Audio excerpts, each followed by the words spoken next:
وَإِذْ قَالَ إِبْرَاهِيمُ لِأَبِيهِ آزَرَ أَتَتَّخِذُ أَصْنَامًا آلِهَةً إِنِّي أَرَاكَ وَقَوْمَكَ فِي ضَلَالٍ مُبِينٍ۔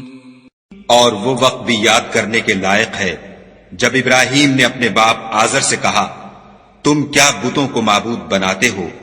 میں دیکھتا ہوں کہ تم اور تمہاری قوم صریح گمراہی میں ہو۔ وَكَذَلِكَ نُرِي إِبْرَاهِيمَ مَلَكُوتَ السَّمَاوَاتِ وَالْأَرْضِ وَلِيَكُونَ مِنَ الْمُوقِنِينَ۔ اور ہم اس طرح ابراہیم کو آسمانوں اور زمین کے عجائبات دکھانے لگے تاکہ وہ خوب یقین کرنے والوں میں ہو جائیں۔ فَلَمَّا جَنَّ عَلَيْهِ اللَّيْلُ رَأَى كَوْكَبًا قَالَ هَذَا رَبِّي فَلَمَّا أَفَلَ قَالَ لَا أُحِبُّ الْآفِلِينَ۔ یعنی جب رات نے ان کو پردہ تاریکی سے ڈھانپ لیا تو آسمان میں ایک ستارہ نظر پڑا، کہنے لگے یہ میرا پروردگار ہے۔ جب وہ غائب ہو گیا تو کہنے لگے کہ مجھے غائب ہو جانے والے تو پسند نہیں۔ فَلَمَّا رَأَى الْقَمَرَ بَازِغًا قَالَ هَذَا رَبِّي فَلَمَّا أَفَلَ قَالَ لَئِن لَّمْ يَهْدِنِي رَبِّي لَأَكُونَنَّ مِنَ الْقَوْمِ الضَّالِّينَ۔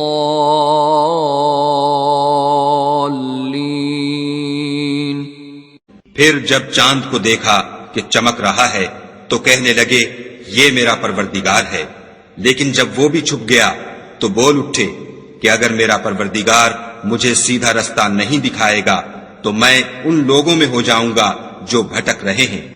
فَلَمَّا رَأَى الشَّمْسَ بَازِغَةً قَالَ هَذَا رَبِّي هَذَا أَكْبَرُ فَلَمَّا أَفَلَتْ قَالَ يَا قَوْمِ إِنِّي بَرِيءٌ مِّمَّا تُشْرِكُونَ۔ پھر جب سورج کو دیکھا کہ جگمگا رہا ہے تو کہنے لگے میرا پروردگار یہ ہے، یہ سب سے بڑا ہے۔ مگر جب وہ بھی غروب ہو گیا تو کہنے لگے لوگو جن چیزوں کو تم خدا کا شریک بناتے ہو میں ان سے بیزار ہوں۔ انی وجہت وجہی للذی فطر السماوات والارض حنیفا وما انا من المشرکین۔ میں نے سب سے یکسو ہو کر اپنے تئیں اسی ذات کی طرف متوجہ کیا جس نے آسمانوں اور زمین کو پیدا کیا ہے، اور میں مشرکوں میں سے نہیں ہوں۔ وحاجه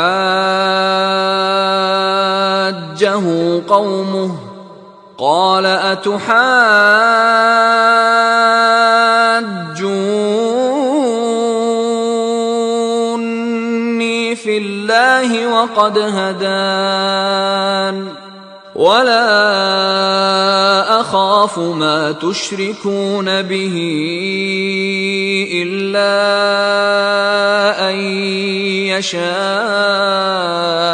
ربي شيئا وسع ربي كل شيء علما أفلا تتذكرون۔ اور ان کی قوم ان سے بحث کرنے لگی تو انہوں نے کہا کہ تم مجھ سے خدا کے بارے میں کیا بحث کرتے ہو؟ اس نے تو مجھے سیدھا رستہ دکھا دیا ہے، اور جن چیزوں کو تم اس کا شریک بناتے ہو میں ان سے نہیں ڈرتا، ہاں جو میرا پروردگار کچھ چاہے۔ میرا پروردگار اپنے علم سے ہر چیز پر احاطہ کیے ہوئے ہے، کیا تم خیال نہیں کرتے؟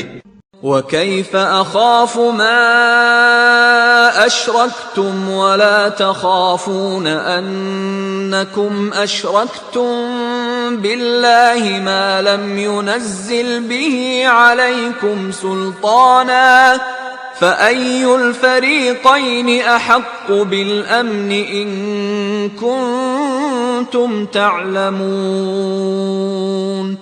بھلا میں ان چیزوں سے جن کو تم خدا کا شریک بناتے ہو کیوں کر ڈروں جبکہ تم اس سے نہیں ڈرتے کہ خدا کے ساتھ شریک بناتے ہو جس کی اس نے کوئی سند نازل نہیں کی۔ اب دونوں فریق میں سے کون سا فریق امن اور جمعیت خاطر کا مستحق ہے؟ اگر سمجھ رکھتے ہو تو بتاؤ۔